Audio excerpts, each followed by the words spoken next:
आज मैं आपको विष्णु पुराण की एक ऐसी कथा सुनाता हूँ जो हमें बताती है कि हमारे देश का नाम भारत क्यों पड़ा और किस राजा के नाम पर हमारे देश का नाम भारत पड़ा। एक ऐसा राजा जो अत्यंत गुणवान, अत्यंत विद्वान, अत्यंत शीलवंत और धर्मनिष्ठ कार्य करने वाला, हमेशा भगवान की भक्ति में लगा रहने वाला एक ऐसा राजा जिसके राज्य में हमेशा साधु संतों, ब्राह्मणों और विद्वानों का आदर सत्कार होता था। एक ऐसा राजा जिसके राज्य में प्रजा के साथ कभी कोई अन्याय नहीं हुआ, प्रजा कभी भूखी नहीं सोई और प्रजा को हमेशा अपने पुत्र के समान माना गया। एक ऐसा राजा जो स्वयं इतना विद्वान कि जब उसको ज्ञान हुआ, वैराग्य हुआ कि ये जो मेरे पास राजपाट है, प्रजा है, मेरा पुत्र है, मेरी पुत्री है, मेरी पत्नी है, धन है, जो भी सब कुछ है, ये तो परमार्थ सत्य नहीं है। और जब इस राजा को ये ज्ञान होता है तो उसको वैराग्य हो जाता है। वैराग्य होने के बाद वो राजा अपना राज्य, अपने बच्चों को छोड़कर वन में जाकर रहने लगता है। नाम था उसका राजा भरत, जिनके नाम पर हमारे देश का नाम भारत पड़ा। एक ऐसा राजा जो राजमहल में रहता, मखमल के गद्दे पर सोता, आसपास में नौकर चाकरों की लाइन लगी रहती। आज वो राजा कहाँ जाकर रहता है? कहाँ जाकर उस राजा को सुकून मिलता है? शालीग्राम में, नदी के किनारे बनी एक कुटिया में, जिस पर वो जमीन पर सोता है।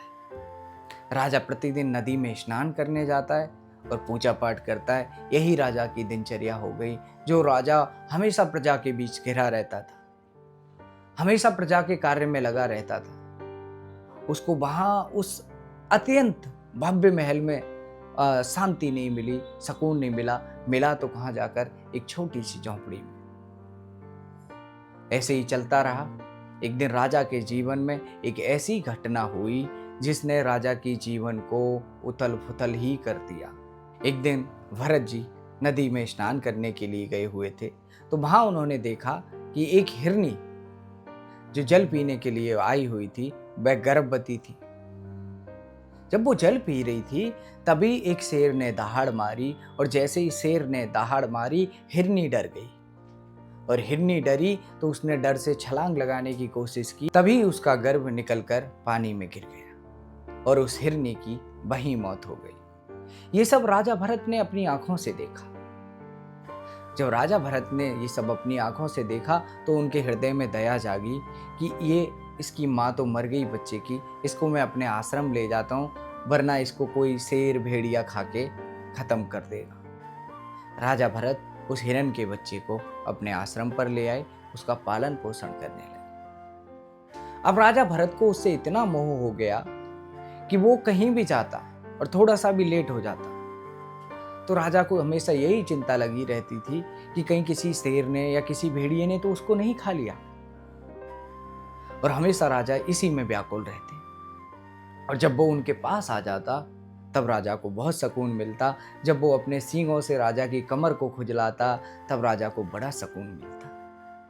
अब आप सोचिए कि एक वो राजा भरत, जिनके पास अत्यंत सुंदर महल, बहुत बड़ी प्रजा, राजपाट, धन, वैभव, यश, कीर्ति, सब कुछ था, किस कारण से उन्होंने छोड़ा? कि मुझे इनमें से किसी से मोह ना हो जाए। और उसी राजा भरत को मोह किससे हुआ? एक छोटे से हिरन के बच्चे से। तभी कबीरदास जी का दोहा मुझे एक याद आ जाता है, जिसमें कबीरदास जी कहते हैं कि कबीरा गर्व ना कीजिए, कबहू ना हंसिए कोई, अबहू नाम मझधार में ना जाने का हो। अगर आप इस पृथ्वी लोक पर हैं, आप इस मृत्यु लोक पर हैं, तो कभी भी अपने पे गर्व मत करना कि मैं बहुत बड़ा साधु हूँ, मैं बहुत बड़ा विद्वान हूँ, मैं तो भवसागर से पार हो जाऊंगा। आप भरत जी से बड़े विद्वान नहीं हो सकते, आप उनसे बड़े ज्ञानी नहीं हो सकते, आप उनसे बड़े तपस्वी नहीं हो सकते। लेकिन मोह में अगर फंसना था तो वो फंस गए, वो भी हिरन के बच्चे में। इसलिए कभी किसी को गर्व नहीं करना चाहिए कि मेरा उद्धार हो गया, क्योंकि उद्धार उनके हाथ में लिखा हुआ है। हमारे तुम्हारे हाथ में कुछ नहीं है, हमारा काम है कर्म करना। तो आगे की तरफ बढ़ते हैं कि जब भरत जी का अंतिम समय आया, जब भरत जी की मृत्यु होनी थी, तो भरत जी के सामने सिर्फ वो हिरण का बच्चा खड़ा था और भरत जी का मन उस हिरन के बच्चे में आसक्त था।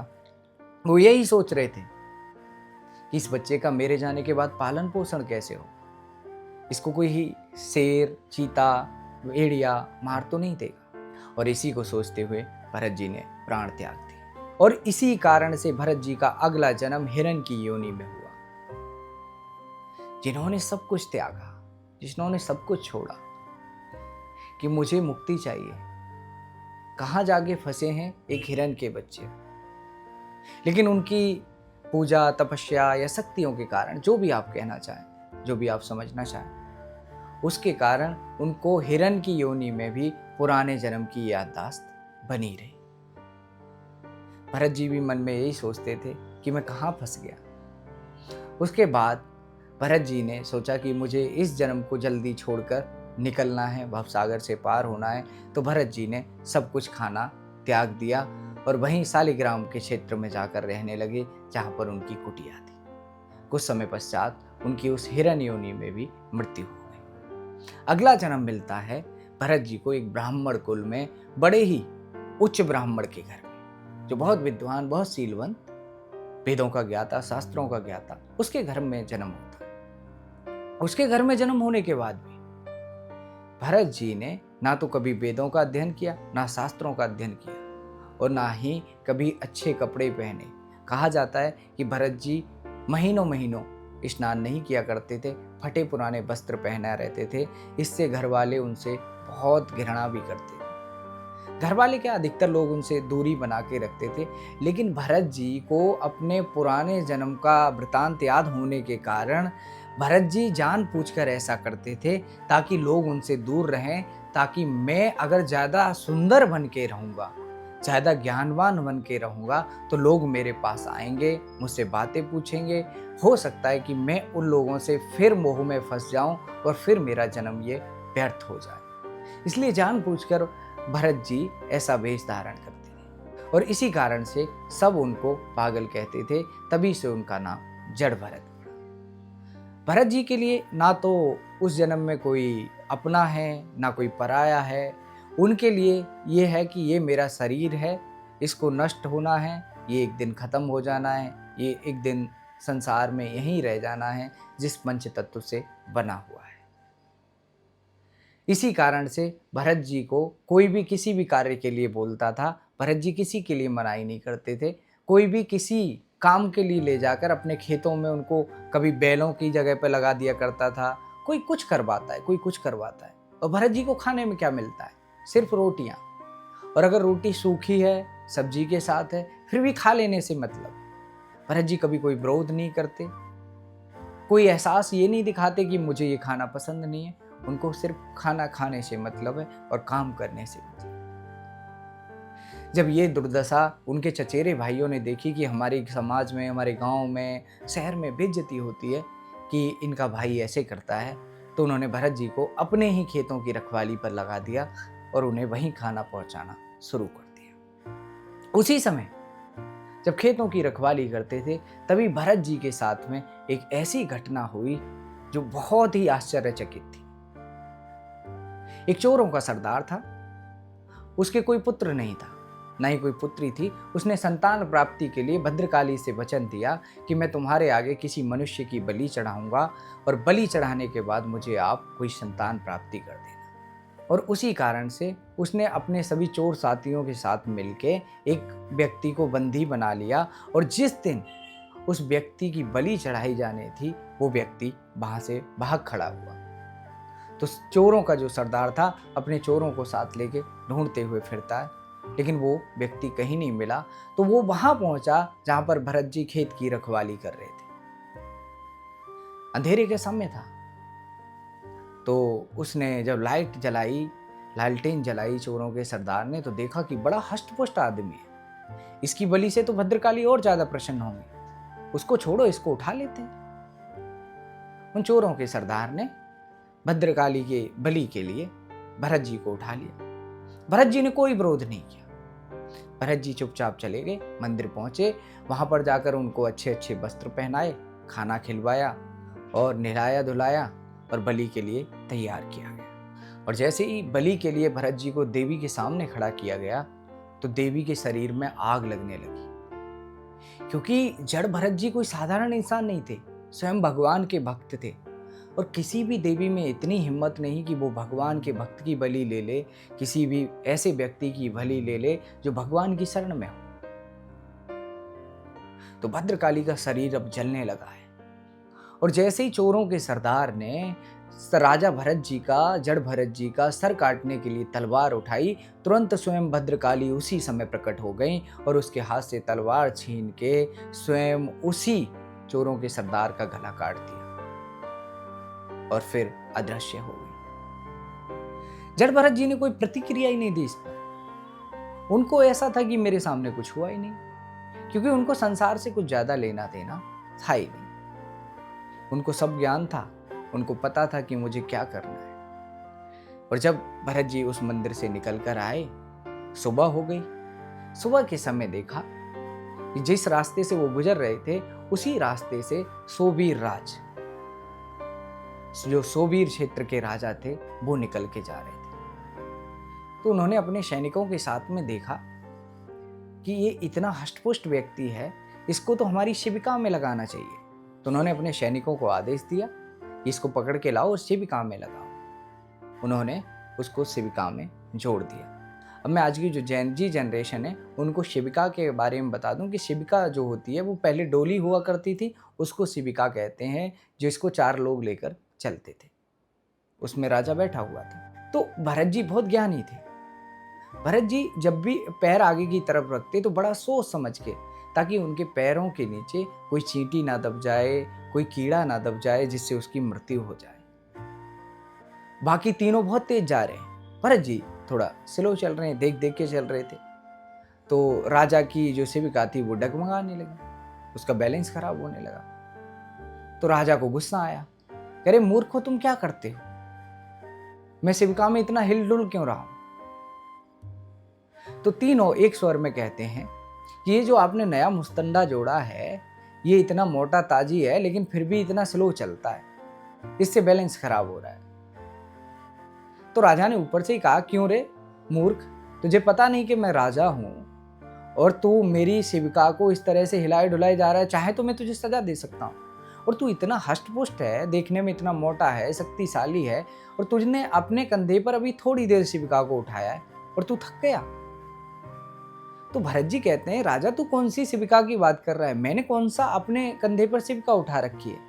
राजा को गुस्सा आया, राजा ने सेविका को नीचे रखवाया और सेविका से निकलकर तमतमा के भरत जी से बोलता है कि तूने क्या कहा, तेरे कंधे पर सेविका नहीं रखी है, तो कहाँ रखी है। तूने कहा, देख राजा तू ही अंधा हो रहा है, मैं तुझे बताऊं कि मेरे शरीर पर, मेरे कंधे पर कोई सेविका नहीं है। देख सबसे पहले तू ये सोच कि मेरे पैर कहाँ रखे हैं, पृथ्वी पर। पैरों के ऊपर एक शरीर है, शरीर के ऊपर एक कंधा है, उस कंधे पर तेरी सेविका रखी है। और मैं शरीर नहीं हूं, मैं आत्मा हूं, तो मेरे ऊपर भार कैसे आ सकता है। अब राजा के ज्ञान चक्षु खुले, उन्हें कहा ये कोई साधारण व्यक्ति नहीं है। तुरंत राजा ने उसके पैर पकड़ लिए और भरत जी से पूछता है कि भगवान आप कौन हैं, कहाँ से आए हैं और आप कहाँ जा रहे हैं, ये बता दें। तो भरत जी कहते हैं कि देख तू आने जाने का तो छोड़, आने जाने का तो व्यक्ति का कर्मों के अनुसार होता है, कहाँ आता है कहाँ जाता है वो सब उसको कर्मों के अनुसार मिलता है। कोई किस योनि में चला जाता है, कोई किस योनि में चला जाता है, सब कर्मों का खेल है। अब रही बात मेरी कि मैं कौन हूं, तो सबसे पहले तू अपने आप को जान के तू कौन है, उसके बाद मुझे जानना कि मैं कौन हूं। तू कहता है कि मैं हूं, ये प्रजा मेरी है, ये राजपाट मेरा है, ये धन मेरा है, ये वैभव मेरा है, मैं दंड दे दूंगा और ये शिविका मेरी है। तू एक बात बता कि इससे पहले, आज से 50-100 साल पहले ये तेरे पास नहीं था, तो तू कैसे कहता है कि तेरा है, और आज से 100-50 साल बाद भी ये तेरा नहीं होगा, तूने कैसे माना कि ये तेरा है। तो राजा को बड़ा आश्चर्य हुआ, उन्हें कहा भगवान फिर मैं कौन हूं। तो कि तू सबसे पहले ये देख कि तू कहता है कि ये शिविका है, अगर तू ध्यान से देखेगा तो तुझे पता चलेगा कि ये शिविका कभी वृक्ष हुआ करती थी, वृक्ष से ये लकड़ी बनी और लकड़ी से तेरी शिविका बनी। तो बता मैं इसको वृक्ष कहूँ या शिविका कहूँ या लकड़ी कहूँ। और आज के समय में तुझसे कोई ये नहीं कहता कि राजा लकड़ी पर बैठा है या राजा वृक्ष पर बैठा है। सब क्या कहते हैं कि राजा शिविका पर बैठा है। अब ये सब क्यों कहते हैं? क्योंकि इनको आत्मज्ञान नहीं है। अगर आत्मज्ञान होता तो ये शिविका बोलते ही नहीं। इनको पूर्ण सत्य पता होता कि ये शिविका कहाँ से बनी, कहाँ से आई। ऐसे ही तू है, ये तेरा शरीर तेरा नहीं है। ना जाने पिछले जन्म में तू कौन सा कीटाणु था, ना जाने अगले जन्म में तू क्या होगा, ना जाने उससे हजारों जन्मों पहले तू क्या था। तू तो एक आत्मा है। ये शरीर तो कपड़ों की तरह बदलता जा रहा है तेरा। अब तू सोचता है कि ये तेरा धन जो है वो परमार्थ सत्य है, तो ये धन भी परमार्थ सत्य नहीं हो सकता। क्योंकि अगर ये परमार्थ सत्य होता तो ये अपने भोगों के लिए खर्च नहीं किया जाता और इसको धर्म के लिए त्यागना नहीं पड़ता। और तू सोचता हो कि तेरे बच्चे, तेरे पत्नी, तेरे जो भी संसारिक लोग हैं वो तेरे अपने हैं, तो वो भी तेरे अपने नहीं है, क्योंकि उनको भी तू एक दिन छोड़ के चला जाएगा। अगर परमार्थ सत्य होता तो तू उनको छोड़कर नहीं जाता और ये एक दिन तेरे शरीर में आग लगा दी। तो बता तू कौन है? तू आत्मा है, तू शरीर है, तू किसी का पिता है या पुत्र है या राजा है या प्रजा है या सेवक है या किसी को दंड देने वाला, कौन है? तब राजा को आत्मज्ञान हुआ कि वास्तव में मैं कुछ नहीं हूं, मैं तो एक आत्मा हूं। बाकी तो सब ये संसारिक भोग हैं जो प्रत्यक्ष रूप से दिखाई देते हैं, और जो प्रत्यक्ष रूप से हमें देखना चाहिए वो अप्रत्यक्ष में छिपा हुआ है। जो मुझे देखना चाहिए था, जो मुझे बहुत पहले जान लेना चाहिए था। उसी समय राजा को वैराग्य हुआ। राजा ने अपना राजपाट अपने पुत्र को सौंपा और वन में चला गया। ये थी हमारे महान राजा भरत की कथा, जिनके नाम पर हमारे देश का नाम भारत पड़ा। इनके जीवन से हमें ये प्रेरणा मिलती है कि किसी से हमें ज़्यादा मोह भी नहीं करना चाहिए, क्योंकि वही राजा भरत जिन्होंने मोह ना होने के लिए अपना राजपाट त्यागा, अपनी प्रजा त्यागी, अपने सुख भोग त्यागे, अपना सब कुछ त्यागा। और उनको आके मोह किससे हुआ? एक छोटे से हिरण के बच्चे से। तो कभी कभी जीवन में ऐसी गलतियां भी हो जाती हैं अनजाने में, जिनको हम नज़रअंदाज कर देते हैं। तो हर चीज़ को बड़े सोच संभाल के करना है। दूसरी प्रेरणा हमें ये मिलती है इस कथा से कि कोई भी, दुनिया का कोई भी देवता आपसे कोई बलि नहीं मांगता। आप स्वयं भरत जी का वो प्रसंग याद कर लेना कि कैसे जब भद्रकाली के सामने भरत जी को काटा जा रहा था तो स्वयं भद्रकाली प्रकट होकर जो काट रहा था उसी का सर आके काटती। तो कोई देवी देवता आपसे कोई बलि नहीं मांगता, इसलिए आप किसी भी जीवात्मा की बलि ना चढ़ाएं। क्योंकि कबीरदास जी का एक दोहा है, दया कौन पर कीजिए किन पर निर्दय होए, साईं के सब जीव हैं कीरी कुंजर दोए। तो किस पर दया करें, किस पर घृणा करें, किसको काटें, किसको ना काटें, क्योंकि सब उसी की जीवात्मा है। इसलिए आप किसी की हत्या ना करें। यही मेरा आपसे अनुरोध है, हाथ जोड़ के विनती है कि प्लीज़ किसी जीवात्मा का अपने भोजन के लिए, अपने सुख भोगों के लिए, अपनी प्रार्थनाओं के लिए किसी देवता के आगे किसी की हत्या ना करें, क्योंकि सब उसी के जीव हैं। वो कभी आपकी उस बलि से प्रसन्न नहीं होता। आप अधिकतर लोग मूर्खतापूर्ण में बलियां चढ़ा देते हैं, किसी की जान ले लेते हैं। उसकी जान भी उतनी ही महत्वपूर्ण है जितनी हमारी।